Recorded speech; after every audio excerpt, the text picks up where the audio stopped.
আসসালামু আলাইকুম। আমি সাদ্দাম শরীফ। আশা করি সবাই ভালো আছেন। রমজান আমাদের মাঝে আত্মশুদ্ধির বার্তা নিয়ে আসে।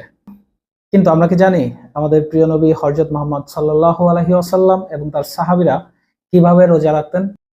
আজকের ভিডিওতে আমরা সুন্নাহর আলোকে নবীজি সাল্লাল্লাহু আলাইহি ওয়াসাল্লাম এবং তার সাহাবীদের রোজা রাখার ধরন নিয়ে আলোচনা করব। চলুন শুরু করা যাক। প্রথমত হচ্ছে বরকতময় খাবার। দেরি করে সাহারি করা নবী করিম সাল্লাল্লাহু আলাইহি ওয়াসাল্লাম সবথেকে বেশি পছন্দ করতেন। নবী করিম সাল্লাল্লাহু আলাইহি ওয়াসাল্লাম বলতেন, তোমরা সাহারি খাও এবং এতে বরকত রয়েছে।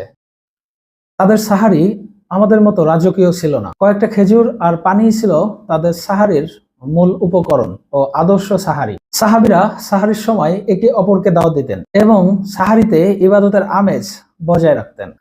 এছাড়াও দিনের বেলায় শুধু কি না খেয়ে থাকা মানে রোজা না, নবীজি সাল্লাল্লাহু আলাইহি ওয়াসাল্লাম শিখিয়েছেন যে ব্যক্তি মিথ্যা কথা ও মন্দ কাজ ছাড়লো না তার সাহারি খাওয়া না খাওয়া সমান কথা, এতে আল্লাহ খুশি হয় না।